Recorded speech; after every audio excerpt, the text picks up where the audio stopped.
TMC পার্টির নির্দেশে ষড়যন্ত্রে এক শ্রেণীর পুলিশের মদতে বিরোধী দলের কর্মীদেরকে ভয় দেখানোর প্রক্রিয়া এখানকার প্রশাসন শুরু করে দিয়েছে।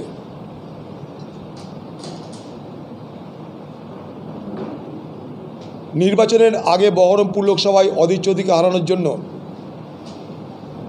ডিআইজি মুকেশ কুমারকে মমতা ব্যানার্জি বসিয়েছিল এবং সেই সুবাদে তাঁর নেতৃত্বে তাঁর ট্রাস্টেড যারা অফিসার তাদেরকে বহরমপুর লোকসভার বিভিন্ন থানায় পোস্টিং দেওয়া হলো। তাদের উদ্দেশ্য একটাই, কোথাও দাঙ্গা লাগানো, কোথাও কংগ্রেসের কর্মীদের ভয় দেখানো, মিথ্যা কেসে কংগ্রেস কর্মীদের জড়িয়ে দেওয়া এবং সেই নির্দেশ অক্ষরে অক্ষরে পালন করে তারা কোথাও দাঙ্গা লাগায় মদত করেছে। তার জন্য দুজন অফিসারকে সাসপেন্ড হতে হয়েছে। মুকেশ কুমারকে ইলেকশন কমিশন বসিয়ে দিলেও তিনি এখনও পর্যন্ত রিমোটলি এই বহরমপুর লোকসভার প্রত্যেকটা থানাকে কন্ট্রোল করছেন। তার সবথেকে বড় প্রমাণ এই বহরমপুর থানার আইসি এবং এখানকার একটা অফিসার, নাম তার অনিমেষ, আমাদের পার্টির নির্বাচিত জনপ্রতিনিধি বাচ্চু মণ্ডল, যে বহরমপুর পঞ্চায়েত সমিতির বিরোধী দলের নেতা, গত দোলের দিন তাদের পাড়ায় দুটো পরিবারের মধ্যে একটা গণ্ডগোল, সেই গণ্ডগোলের সময় সেই ছেলেটা জড়িয়ে পড়ে। সেই ছেলেটা জড়িয়ে পড়ার পর তাকে গ্রেপ্তার করা হয়। সেদিন এসপিকে বলেছিলাম আমি, এই গ্রেপ্তার কি কোনো দরকার ছিল?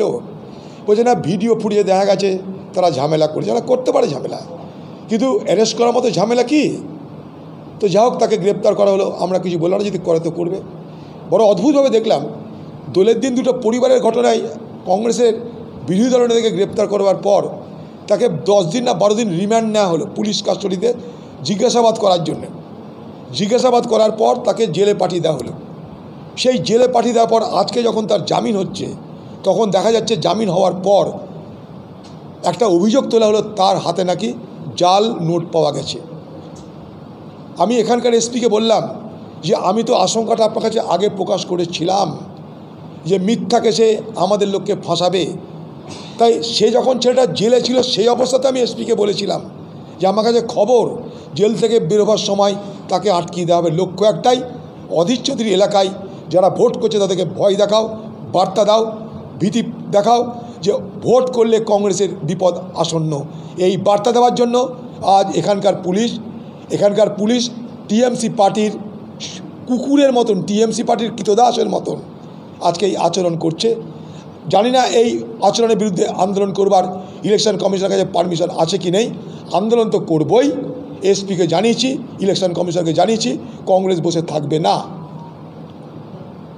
এই নিকৃষ্ট আচরণ এই বহরমপুর পুলিশের বিরুদ্ধে মানুষ সোচ্চার হয়ে আগামী দিনে নির্বাচন করবে। এই আইসিআই অফিসার, এই এসপি, তারা যদি মনে করে বহরমপুরের সব ভোটারকে গ্রেপ্তার করে নেবে, তবুও তারা আমাকে জেতাবে, জেলে থেকেও তারা জেতাবে পারবেন না পুলিশ আমাদের এই সমর্থনকে কেড়ে নিতে ভয় দেখিয়ে। সব কিছু একটা সীমা আছে। এইভাবে ভোট করছেন আপনারা। একটা জলজন্ত ছেলেকে জাল নোটের আসামি বানিয়ে দিলেন রাতারাতি। বদমাশির সীমা আছে একটা। আমি ইলেকশন কমিশনকে জানিয়েছি, এসপিকেও জানিয়েছি, আন্দোলন করব, আমি অবস্থান করব, অনশন করব। চলো।